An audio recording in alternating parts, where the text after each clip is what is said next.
स्त्रियों के वस्त्र चुराने वाले। शिशुपाल, वरदान ये है कि तुम्हारा कोई वध नहीं कर सकता, परंतु मर्यादा का उल्लंघन किया तो कहीं ऐसा न हो कि तुम्हारा वध करने वाले को भी तुम पर दया आ जाए।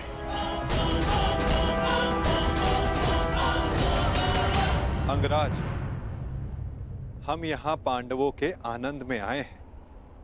यहाँ कोई उत्पात उचित नहीं होगा।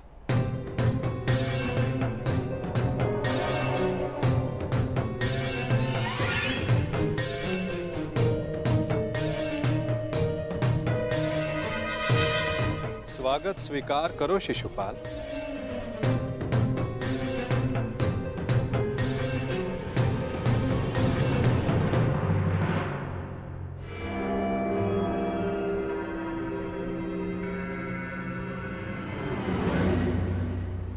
एक पुरुष को 100 पत्नियां संतुष्ट नहीं कर सकती, और तुम अकेली ने 5 को संतुष्ट कर दिया।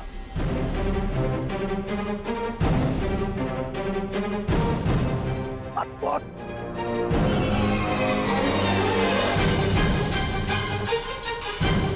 संतोष मनुष्य की शील में होता है, और शील मनुष्य की दृष्टि में। अपनी दृष्टि सीधी कर लीजिए, वो क्या है ना, टीका टेढ़ा हो जाएगा।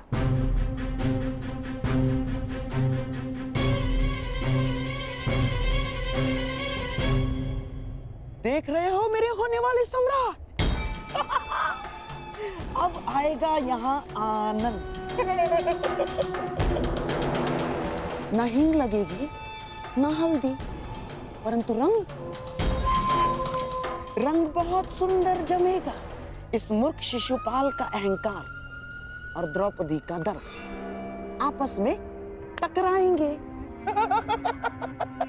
और भंग होगा पांडवों का यज्ञ।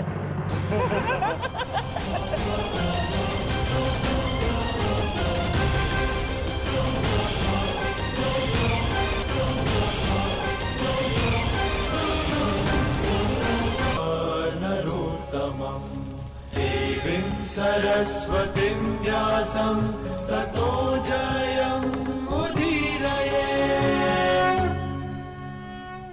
मामाश्री, जब तक ये कृष्ण यहाँ पे है, वो इस यज्ञ को भंग होने नहीं देगा। इसका उत्तर? कृष्ण के छल के उत्तर में ही तो ये शिशुपाल नामक फल लाया हूं मैं।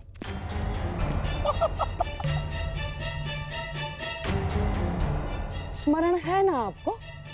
कहीं ऐसा तो नहीं कि इस माया महल की सुंदरता और पांचाली की तिरछी दृष्टि आपके नैनों में बस गई है?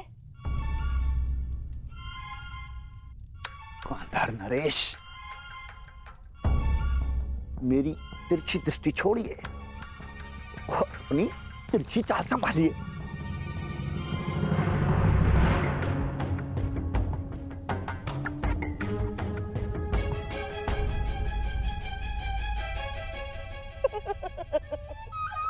छेदी नरेश, द्रौपदी उस दिशा में अकेली जा रही है। अवसर है आपके पास, अवसर। और जो स्त्री 5 पतियों को स्वीकार कर सकती है, उसके लिए छठे को स्वीकारने में क्या समस्या है? और जो ना स्वीकारा, तब भी हमारा लक्ष्य पूर्ण हो जाएगा। द्रौपदी को आपने कुदृष्टि से देखा, ये बात पांडव सहन नहीं कर पाएंगे और फिर अस्त्र उठाएंगे। आपको तो मार नहीं सकते हैं? और आप पर हाथ उठाते ही अतिथि पर प्रहार माना जाएगा शिशुपाल, और यज्ञ ध्वंस हो जाएगा। कांधार नरेश, कभी कभी आप सीधी बात भी कर देते हैं।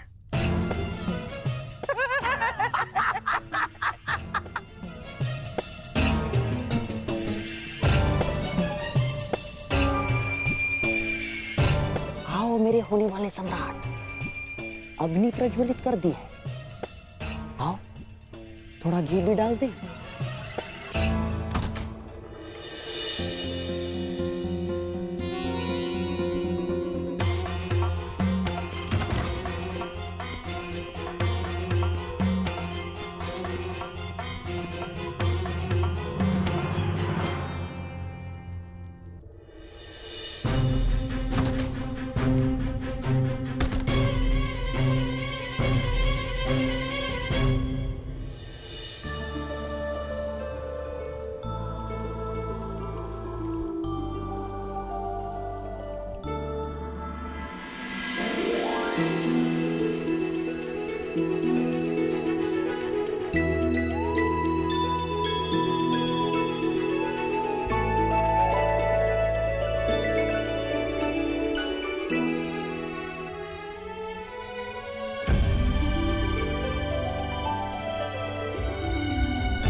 आहा, सुंदर!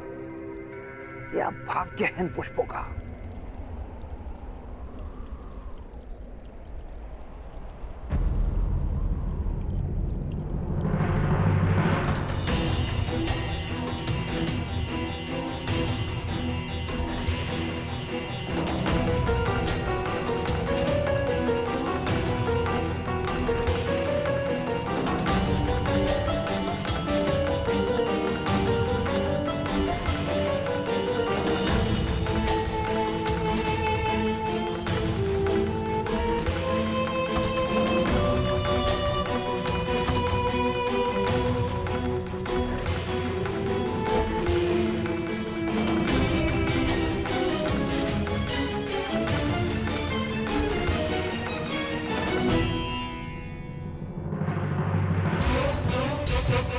पांडवों का भाग्य इन पुष्पों की भांति जाग गया है।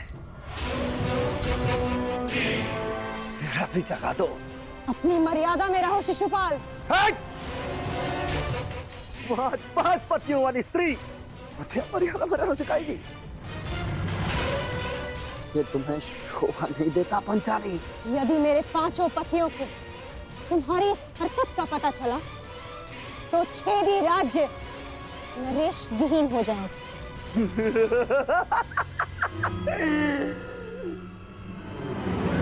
कहाँ हैं तुम्हारे 5 पति?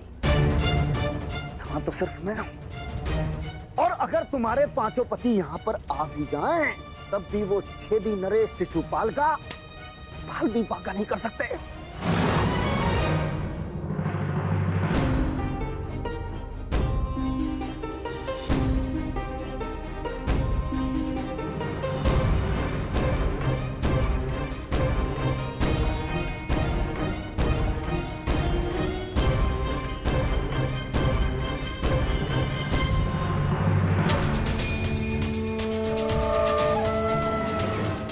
अग्निसुता याज्ञ सेनी हूं, भस्म हो जाओगे। देखता हूं इस अग्नि में कितना ताप है।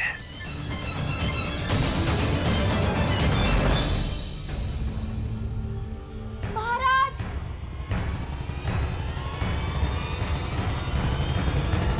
छेदी नरेश महारानी पर कुदृष्टि डाल रहे हैं।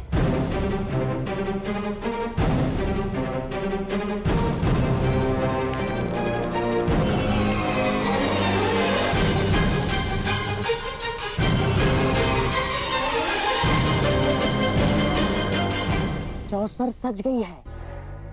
अब हो 12 और खेल हमारा।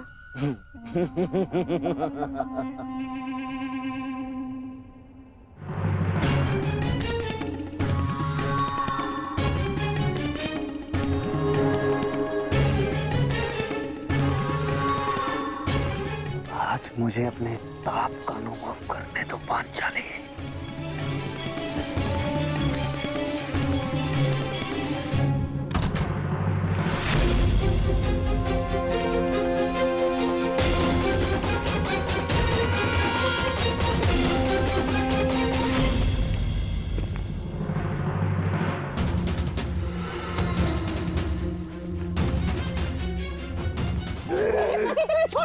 यही तो मेरी इच्छा है कि वो मुझ पर प्रहार करें और उनका यज्ञ भंग हो जाए।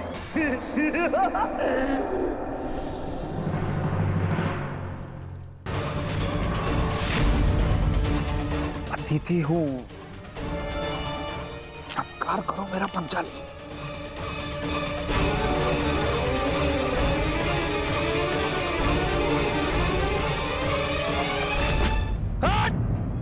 हो गया यज्ञ भंग। आ गए कुंती के पुत्र तुम्हें बचाने।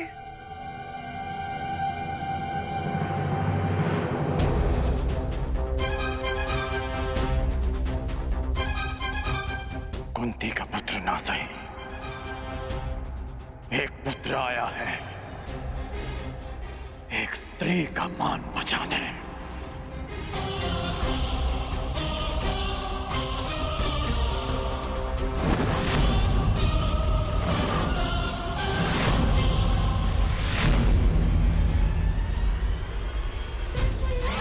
तुमने फिर से एक अतिथि की मर्यादा भंग की शिशुपाल।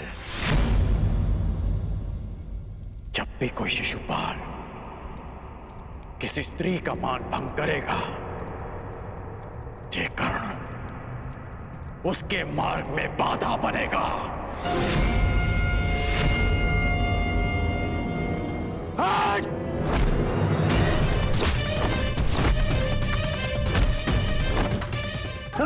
हस्तिनापुर में समझाया था कि अपनी मर्यादा में रहना। मैं हस्तिनापुर के युवराज और भावी सम्राट का मित्र हूं, और तुमने उसी हस्तिनापुर की कुलवधू का अपमान करने का प्रयास किया।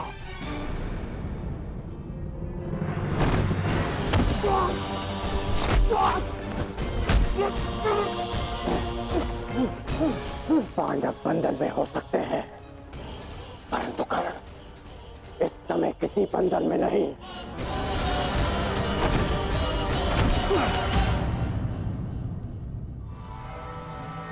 वांग राजकर्ण, जिस द्रौपदी ने तुम्हें सूत पुत्र कहा, तुम उसका साथ दे रहे हो और मेरा विरोध कर रहे हो। इसलिए क्रोधित हो क्योंकि उसने तुम्हें नहीं स्वीकारा। मैं आज भी कहता हूं, कुछ नहीं बिगड़ा अंगराज। अरे जिसके 5-5 हैं, हम और तुम मिलकर अगर साथ भी हो जाएंगे तो क्या अंतर पड़ता है?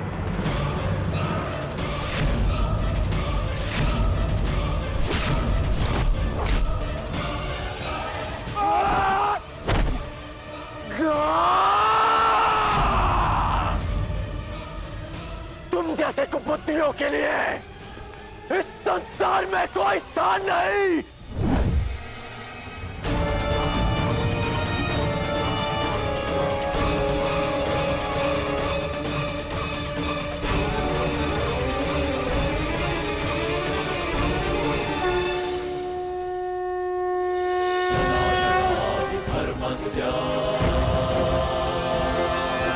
नानिर्भवति भारत।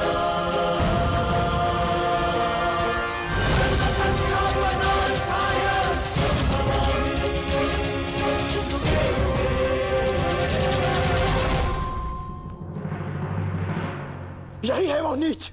आज भले ही ये यज्ञ भंग हो जाए, परंतु इस नराधम का वध तो निश्चित है। इसके शरीर में इतने बाण फेंकूंगा कि वायु प्रवेश का स्थान भी नहीं बचेगा।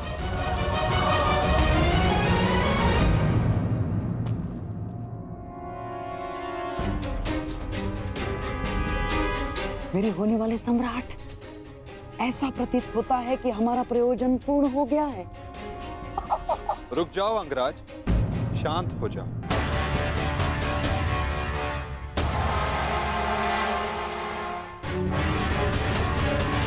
जाने दो इसे। नहीं केशव, नहीं। हम सब किसी प्रयोजन से जन्म लेते हैं और किसी ना किसी प्रयोजन के अंतर्गत मृत्यु भी होती है। और इस समय शिशुपाल के जन्म का प्रयोजन सिद्ध नहीं हुआ है अंगराज, ना ही उसके मृत्यु का।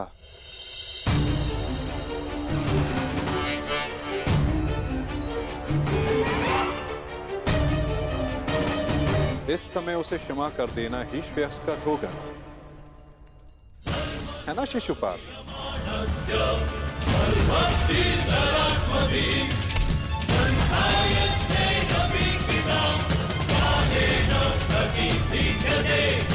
इसने हमारे सारे प्रयत्नों पर पानी फेर दिया।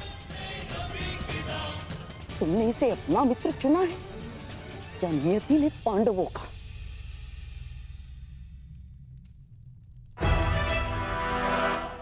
आओ शिशुपाल, उठो। आपके लिए श्रेष्ठ यही होगा कि आप यहां से चले जाए छेदी नरेश। हाँ, क्योंकि वासुदेव ने अंगराज को तो रोक लिया, रचित मैं ना रुक पाऊं। यही तो मेरी कामना है विकुधर। तुम आगे बढ़ो, प्रहार करो मुझ पे, तो फिर यह प्रहार करके अधिक प्रसन्नता मुझे होगी। नहीं पाल, अभी नहीं। परंतु क्यों माधव, आप इसे दंड देने से क्यों रोक रहे हैं? क्योंकि अभी उचित समय नहीं आया है पार्थ। शिशुपाल के जन्म का प्रयोजन अभी पूर्ण नहीं हुआ है।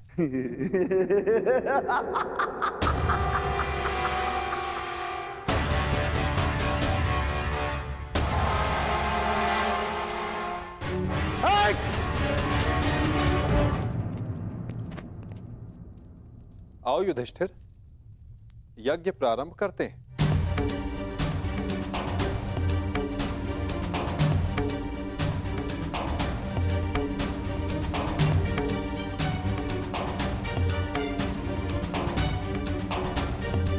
अंगराज,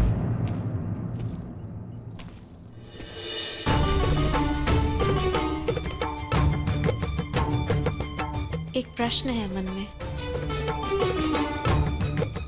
जिसका सम्मान न लिया उसके मान के लिए द्वंद्व क्यों किया?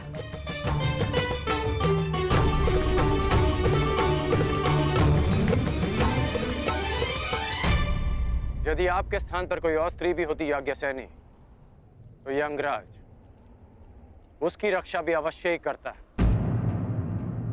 क्योंकि जिसने मुझे जन्म दिया वो भी एक नारी है, और हर नारी सदा सम्मान का पात्र होती है।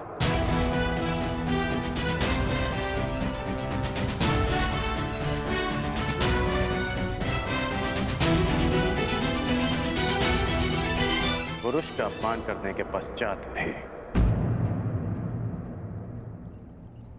क्षमा कीजिएगा अंगराज, स्वयंवर में जो कुछ भी घटित हुआ उसके लिए मैं आपसे क्षमा नहीं मांग पाई।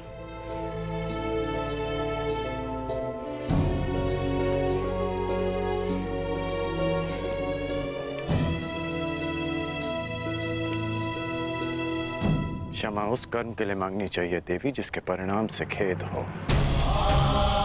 क्या सत्य में आपको उस कर्म के परिणाम का पछतावा है? आपको लगता है मुझे खेद नहीं है? नहीं है, आपको खेद नहीं है। खेद और पछतावा दृष्टि में दिख जाते हैं, और आपकी दृष्टि में समझता हूं।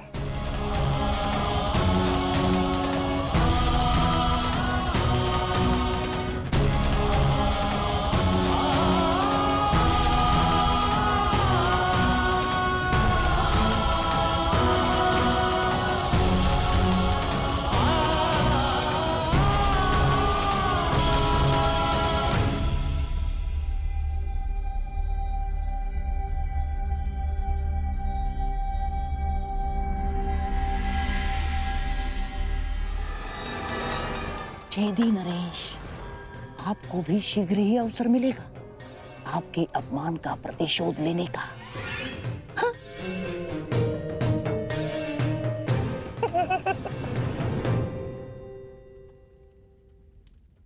अब सारे अतिथि राजा अपनी अपनी भेंट होने वाले सम्राट को प्रस्तुत करें। देखते जाइए छेदी नरेश, हमने भी मनोरंजन का प्रबंध किया है।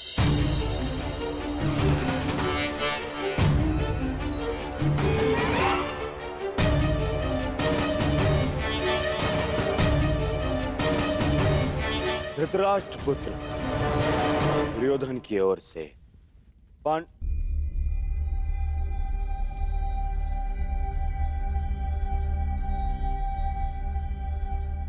पांडुपुत्र नहीं, धर्मराजपुत्र, धर्मराजपुत्र युधिष्ठिर को